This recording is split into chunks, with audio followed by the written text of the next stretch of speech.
Bulldozer कांड हुआ जिसमें जो ब्राह्मण परिवार के लोग मारे गए। जाति गणना से ये पता चलता है कि कौन किस लेवल पे कहाँ पे है और कहाँ संघर्ष कर रहा है। यूपी में इस वक्त जाति जनगणना को लेकर सियासी पारा हाई है। विपक्ष लगातार सरकार पर हमलावर है कि यूपी में जाति जनगणना होनी चाहिए। 2011 के बाद से अब तक जनगणना नहीं हुई है।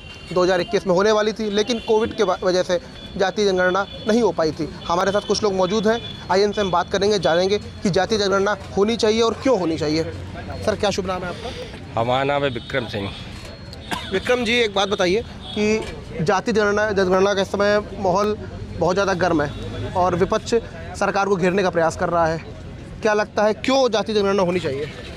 जो सरकार के साथ जो दल है, जैसे निषाद पार्टी या वो अनुप्रिया पटेल जी, वो भी जाति जनगणना की मांग कर रही हैं। तो मेरे को लगता है उचित है, लोगों को पता चलना चाहिए कि हिंदुओं में कौन कितनी संख्या में है। तो मेरे को लगता है जाति जनगणना कराने में कोई आपत्ति नहीं होनी चाहिए, बिल्कुल करानी चाहिए।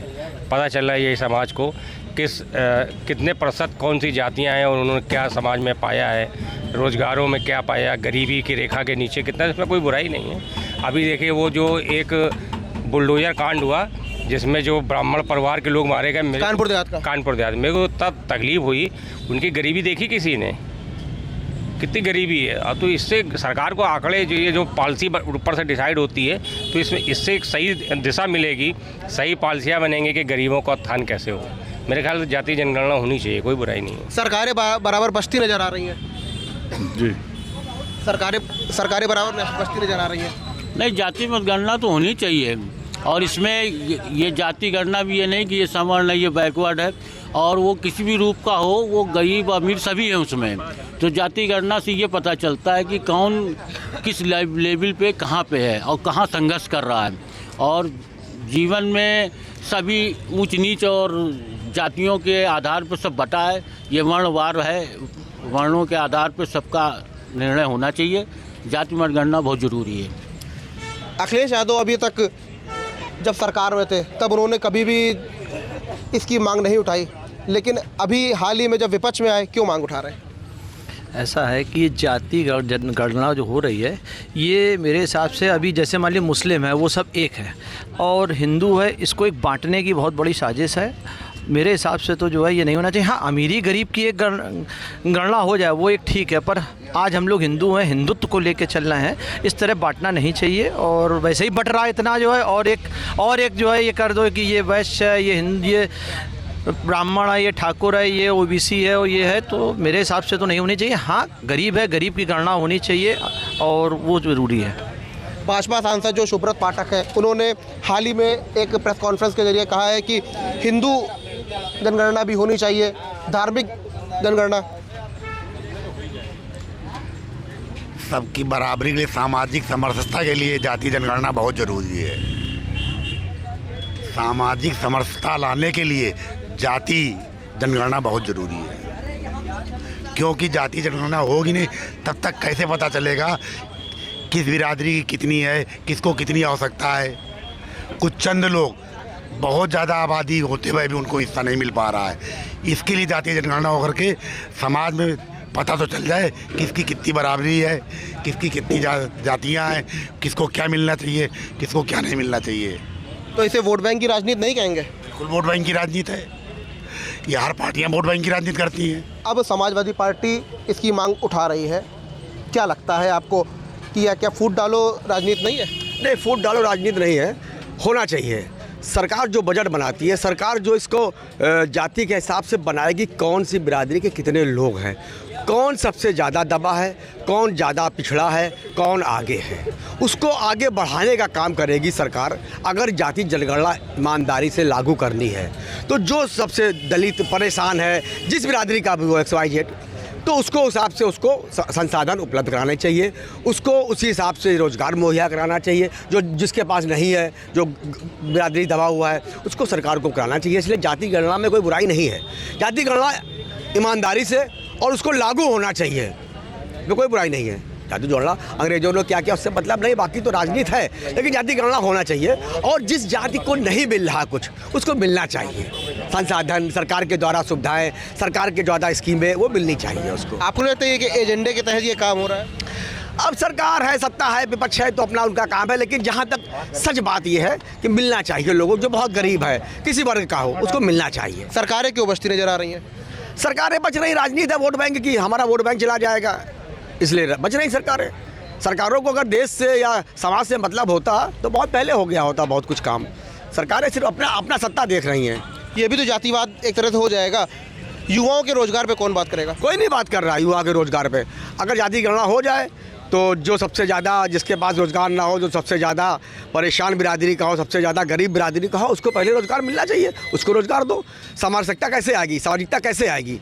उन्हीं लोगों को मिलना चाहिए जिनके पास नहीं है, जिनके पास आवास नहीं है, बहुत निम्न बिरादरी की है, उनको पहले आवास दो, जिसके पास है उसको बाद में दो।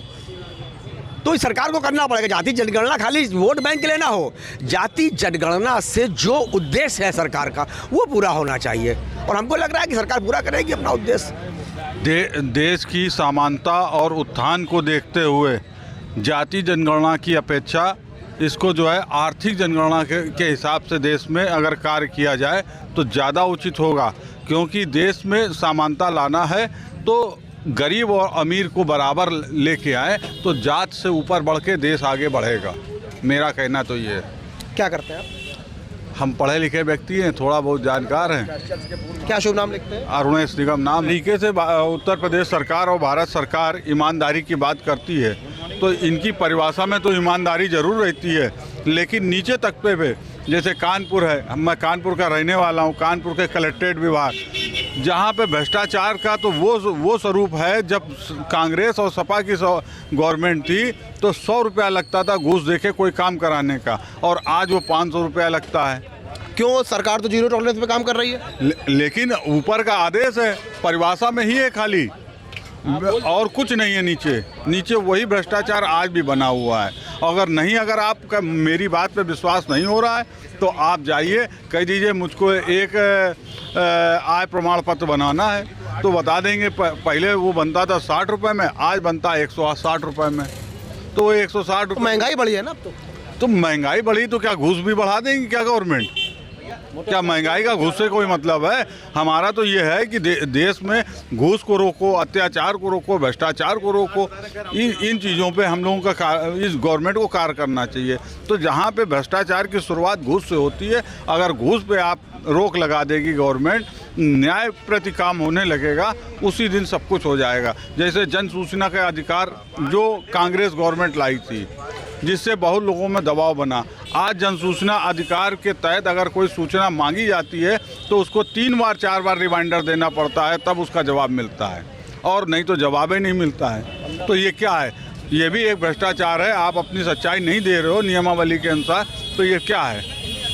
आरटीआई के लिए भी दुनिया भर की बातें होती हैं कि 3 महीने 4 महीने पड़े रहते हैं। आरटीआई का जवाब इस गवर्नमेंट में कोई बिल्कुल सही मिलता ही नहीं है, और उस पर जब 3 बार 4 बार उसके बाद में आयोग लखनऊ तक आप जब उसकी शिकायत करें तब वो जवाब देते हैं, वो भी घुमा फिरा हुआ जवाब देते हैं। तो ये क्यों देते हैं? क्योंकि ये सब लोग भ्रष्टाचार में लिप्त हैं।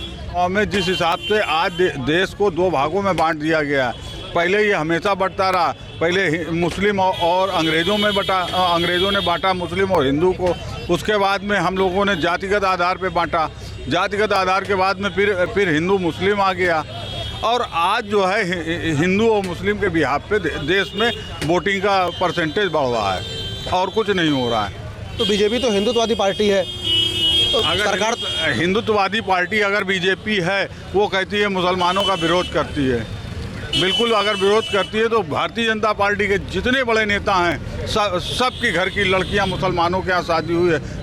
ये हमारे साथ तो कुछ लोग मौजूद थे जिनका साफ तौर पर कहना है कि जाति जनगणना होनी चाहिए, लेकिन कहीं ना कहीं इसमें सत्ताधारियों की बात करें तो उनका कहना है कि ये वोट बैंक के लिए ऐसा कर रहे हैं और तोड़ने की राजनीति है, फूट डाल रहे हैं। नमस्कार, मैं हूं मानक गुप्ता।